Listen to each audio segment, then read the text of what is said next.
Ayan guys, good morning. Ayan o.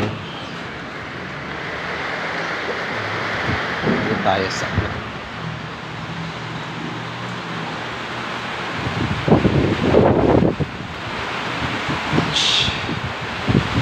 ayan, ingat-ingat po sa mga ka-Pinoy. Dito tayo sa sa Batangas. Malakas ang hangin po dito, Manda.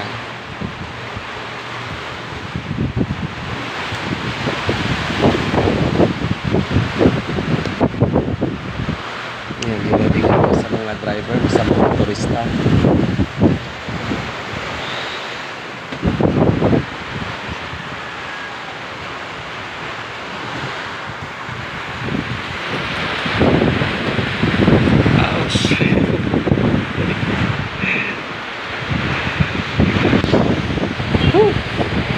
Sobrang lamig guys. Dito lang ako sa sa rooftop namin. Pero sobrang lamig at sobrang lakas ng hangin. Oh my gosh. Ay, ingat po mga ka-Pinoy sa mga magtatrabaho ngayon, sa mga lalabas ngayon sa kanilang mga bahay. Sobrang lakas ng hangin. At signal number 1 po ang na yun ng Metro Manila, Quirino daw. Basta po sa aking kanina sa DCRH. Oh my gosh. Tiis-tiis lang. Saka kunting prayer pa before pa tayo before po tayo lumabas. Today is Sunday po mga ka-Pinoy, so huwag niyo pong kalilimutan.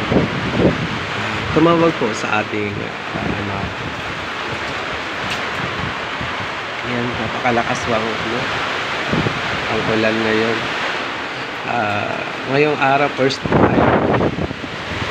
first time na umulan dito sa Batangas mula nang pupunta ako dito.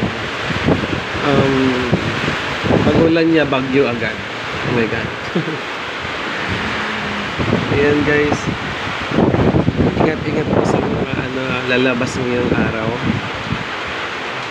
saan man kayo sa panig ng Pilipinas, yung may mga inaabot ng bagyong to. Kaya dito sa amin kasi ang lakas ng hangin, lakas ng ulan.